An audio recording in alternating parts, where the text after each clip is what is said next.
السلام علیکم ناظرین، امید کرتا ہوں آپ تمام لوگ خیر و عافیت سے ہوں گے۔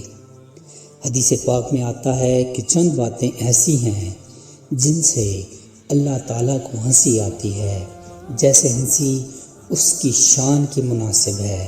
حدیث میں ہے کہ 3 موقعوں پر اللہ تعالیٰ کو ہنسی آتی ہے۔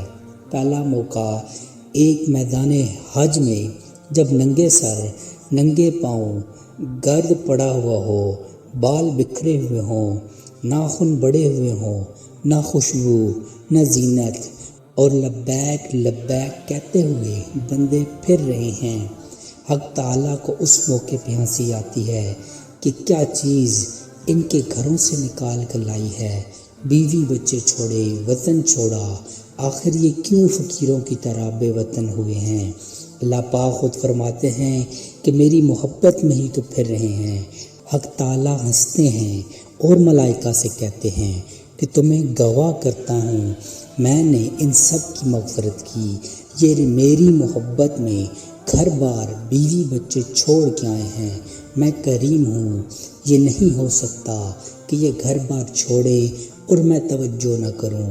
میں نے ان سب کی مغفرت کی، تو خوش ہو کر مغفرت فرماتے ہیں۔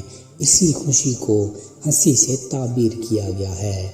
دوسرا موقع جب مکبر نماز کے لیے تکبیر کہتا ہے اور لوگ دوڑ کر آ رہے ہیں کہ صف اول میں جگہ ملے، ہر ایک کہتا ہے کہ مجھے جگہ ملے، گویا ایک قسم کا جھگڑا ہے اور آگے پیچھے کی دوڑ ہے۔ حق تعالیٰ شانہ کو ہنسی آتی ہے کہ یہ جو اپنا گھر بار چھوڑ کر میرے گھر آئے ہیں، ان میں سے ہر ایک آگے بڑھنے کی کوشش کر رہا ہے، یہاں کوئی مٹھائی یا روٹی نہیں مل رہی، یہ آخر کیوں دوڑ رہے ہیں۔ اللہ پاک خود فرماتے ہیں کہ یہ میری محبت میں دوڑ رہے ہیں، یہ چاہتے ہیں کہ اپنے پروردگار کے جتنے بھی قریب ہو جائیں گے اتنا ہی ہمارے درجات بلند ہوں گے۔ اس سے خوش ہو کر اللہ تعالیٰ کو ہنسی آتی ہے۔ تیسرا موقع فرمایا گیا کہ خاوند اور بیوی پڑے ہوئے سو رہے ہیں، اچانک خاوند کی آنکھ کھلی اور جی چاہا کہ تہجد پڑھ لوں۔ اس نے بیوی کے منہ کے اوپر پانی کا چھینٹا مارا اور وہ ہڑبڑا کر اٹھی۔ اس نے کہا کہ کیا مصیبت آئی ہے؟ خاوند نے کہا 2 رکعت نفل پڑھ لیں، تہجد کا وقت ہے۔ اللہ پاک کو ہنسی آتی ہے کہ یہ اس کی محبوبہ ہے، اس کے پاس لیٹی ہے، آرام سے میٹھی نیند سو رہی ہے، ایک دم گھبرا کے اٹھی کہ بارش تو نہیں آ گئی۔ خاوند نے کہا بارش تو نہیں مگر 2 رکعت پڑھ لے، تو یہ آگے سے کہتی ہے کہ میں شکریہ ادا کرتی ہوں کہ مجھے 2 رکعت پڑھنے کی توفیق ہوئی۔ اس بات پر اللہ تعالیٰ بہت خوش ہوتے ہیں اور خوشی کو ہنسی سے تعبیر کیا ہے۔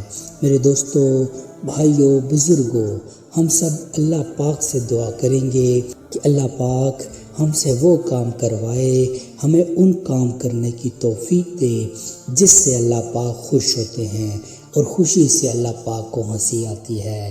اللہ پاک کو ہنسی آ گئی تو ہمارا کام بن جائے گا، ہماری دنیا بھی سنور جائے گی اور آخرت بھی سنور جائے گی۔ امید کرتا ہوں آپ کو ہماری آج کی ویڈیو پسند آئی ہوگی۔ مزید ایسی انفارمیٹیو ویڈیوز دیکھنے کے لیے چینل کو سبسکرائب کر لیجئے۔ جزاک اللہ خیرہ۔